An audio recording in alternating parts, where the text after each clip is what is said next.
అప్పు వడ్డీ అనే చందమామ కథ చెప్పుకుందాం.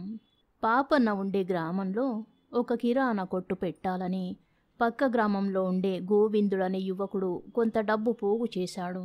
కానీ వాడికి ఇంకా ఒక 100 రూపాయలు కావలసి వచ్చింది. తన సొంత గ్రామంలో వాడికి ఆ డబ్బు పుట్టలేదు. అప్పుడు వాడి స్నేహితుడొకడు, ఎందుకు శ్రమ పడతావు, నువ్వు కొట్టు పెట్టదలిచిన గ్రామంలోనే పరోపకారి పాపన్న ఉన్నాడు. ఆయన దగ్గర డబ్బుంటుంది. ఎందుకంటే ఈ మధ్యనే ఆయనకెవరో సన్మానం చేశారు. ఆయన డబ్బు అడిగితే లేదనడు, తిరిగి ఇవ్వకపోయినా విచారించే మనిషి కాదు అని సలహా ఇచ్చాడు. గోవిందుడికి ఈ సలహా దివ్యంగా తోచింది. వాడు పాపన్న వద్దకు వచ్చి తన డబ్బు చిక్కు గురించి చెప్పుకుని 100 రూపాయలు అడిగాడు. దానంగా కావాలా, అప్పుగా కావాలా అని పాపన్న అడిగాడు. పాపన్న ఇలా అడగడం చూసి గోవిందుడు నిర్ఘాంతపోయాడు. జరిగినదేమిటంటే, ఇటీవలనే పాపన్న తన గురువుగారిని కలుసుకోవడం జరిగింది. ఆ సందర్భంలో గురువుగారు పాపన్న వ్యవహారాలన్నీ తెలుసుకొని, చూడు పాపన్న, నువ్వు దాన ధర్మాలు చేసేటప్పుడు పాత్ర విచక్షణ అవలంబించాలి. అసహాయులకు ధర్మం చేయవచ్చు, నిస్సహాయులు కాని వారికి డబ్బు అప్పు ఇవ్వడం కూడా సహాయమే. ఆ అప్పు తిరిగి పుచ్చుకోకపోతే సొమ్ము తిన్నవాడి పాపంలో ఇచ్చిన వాడు భాగస్థుడవుతాడు అని బోధ చేశాడు. ఈ బోధ మనసులో పెట్టుకునే పాపన్న ఆ విధంగా అడిగాడు. గోవిందుడు అభిమానంతో, దానం పట్టే కర్మ నాకేం పట్టిందండి, అప్పుగానే ఇవ్వండి.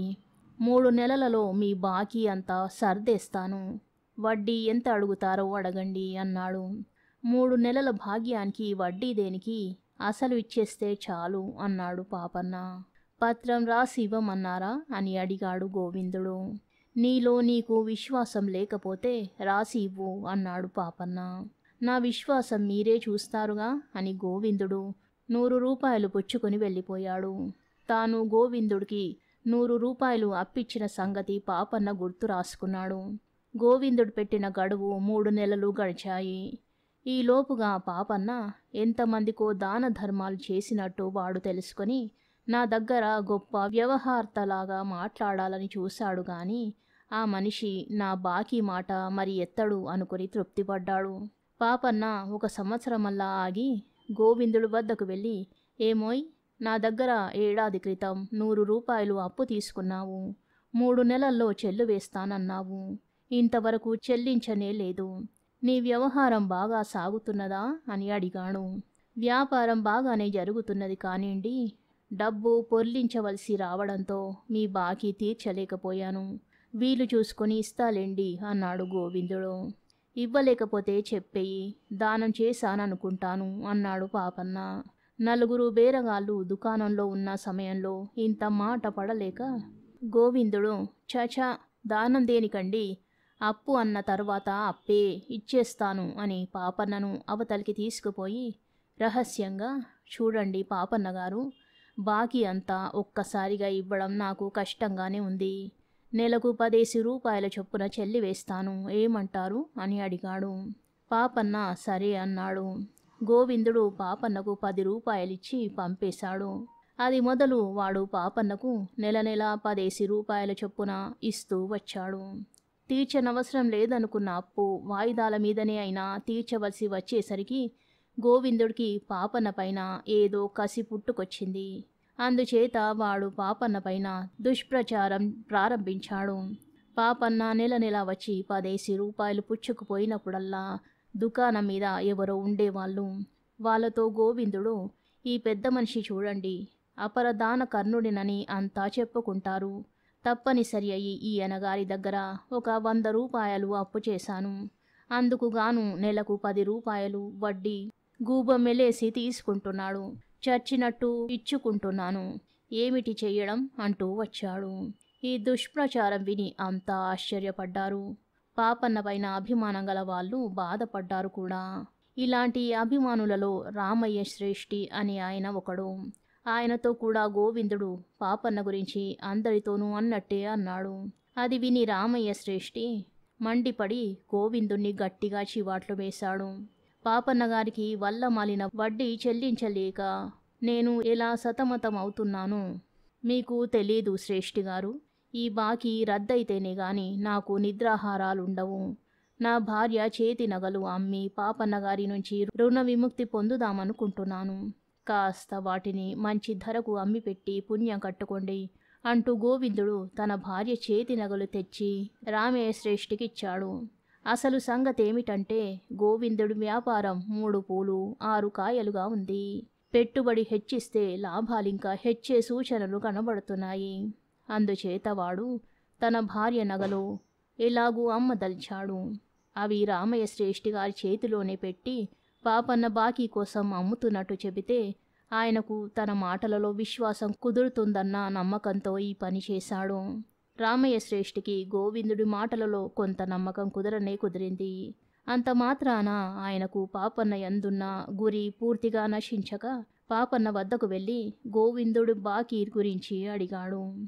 3 నెలల్లో తీరుస్తానని గోవిందుడు నా దగ్గర 100 రూపాయలు పుచ్చుకున్నాడు. ఏడాది పాటు ఒక్క రూపాయి కూడా చెల్లు వెయ్యలేదు. ఆ తరువాత నేను వెళ్ళి బాకీ తీర్చుతావా, ధర్మం కింద ఉంచుకుంటావా అని అడిగితే నెలకు 10 రూపాయల చొప్పున చెల్లు వేస్తానని 9 మాసాలలో 90 రూపాయలు చెల్లు వేశాడు. ఇంకొక 10 రూపాయలిస్తే నా బాకీ తీరిపోతుంది, వడ్డీ ప్రసక్తే లేదు అని పాపన్న చెప్పాడు. గోవిందుడు యుక్తిగా అబద్ధమాడి తనను మోసగించినందుకు రామయ్య శ్రేష్ఠికి చాలా కోపం వచ్చింది. ఆయన పాపన్నతో, పాపన్నగారు, రేపు ఉదయం సరిగ్గా 10 కొట్టేసరికి గోవిందుడు దుకాణానికి తప్పక రావాలి. వాడు మీ బాకీ శాంతం తీర్చేస్తాడు అన్నాడు. రామయ్య శ్రేష్ఠి ఇలా ఎందుకన్నాడో పాపన్నకు అర్థం కాలేదు. కానీ ఆయన మీది గౌరవం కొద్దీ అలాగే వస్తానన్నాడు. మర్నాడు 10 గంటలు కొట్టడానికి ఇంకా కొద్ది వ్యవధి ఉన్నదనగా రామయ్య శ్రేష్ఠి రూపాయలు మూట కట్టుకుని 1-2 ఊరి పెద్దలను వెంటబెట్టుకుని గోవిందుడి దుకాణానికి వచ్చి గోవిందుడితో, ఇదిగో నువ్విచ్చిన నగలు, అమ్మగా వచ్చిన డబ్బు మంచి ధరకే అమ్మాను. దీంతో పాపన్నగారి అసలు వాయిదాలు చెల్లించి రుణ విముక్తుడివై ఇక మీదట నిశ్చింతగా ఉండు అన్నాడు. అంతలోనే పాపన్న అక్కడికి రానే వచ్చాడు. రామయ్య శ్రేష్ఠి అతనితో, దయచేయండి పాపన్నగారు, మీ గురించే అనుకుంటున్నాం. పాపం గోవిందుడు మీ బాకీ చెల్లించడం కోసం భార్య నగలు కూడా అమ్మి డబ్బు సేకరించి రుణ విముక్తి పొందగోరుతున్నాడు. చిన్న వ్యాపారస్తుడు కావడం చేత భారీ వడ్డీ ఇచ్చుకోలేక సతమతమయ్యాడు. ఇదిగో మీకు ఈ నెల రావలసిన వడ్డీ 10 రూపాయలు, మీరిచ్చిన అసలు 100 రూపాయలు కలిసి 110 రూపాయలు అంటూ పాపన్నకు 110 రూపాయలు ఇవ్వబోయాడు. పాపన్న ఆశ్చర్యపోతూ, అదేమిటి శ్రేష్ఠి గారు, గోవిందుడు నా దగ్గర తీసుకున్నదే 100 రూపాయలు, అంతా ఒక్కసారిగా ఇచ్చుకోలేనని నెలకు 10 చొప్పున 9 మాసాలుగా ఇస్తూ వస్తున్నాడు. ఇంకా నాకు రావలసినది 10 రూపాయలు, పైన ఈ 100 ఏమిటి అన్నాడు. ఈ సంగతి శ్రేష్ఠికి తెలుసు గాని అతని వెంట వచ్చిన పెద్దలకు తెలీదు. వాళ్ళు కూడా పాపన్న గోవిందుడి వద్ద వడ్డీ గుంజుతున్నాడని అనుకున్నారు. గోవిందుడు ఇంతకాలంగా చేసిన నీచ ప్రచారం వాళ్ళకిప్పుడు అర్థమైంది. వాళ్ళు గోవిందుణ్ణి నానా మాటలు అన్నారు. పాపన్న ఆ గొడవ పట్టించుకోకుండా తనకు రావలసిన 10 రూపాయలు తీసుకుని వెళ్ళిపోయాడు. గోవిందుడు పాపన్న మీద నీచ ప్రచారం చేసినట్టు కొద్దిసేపట్లోనే ఊరంతా తెలిసిపోయింది. అతని వ్యాపారం కూడా ఆనాటి నుంచి దెబ్బతిన్నది. కథ సమాప్తం. శుభం.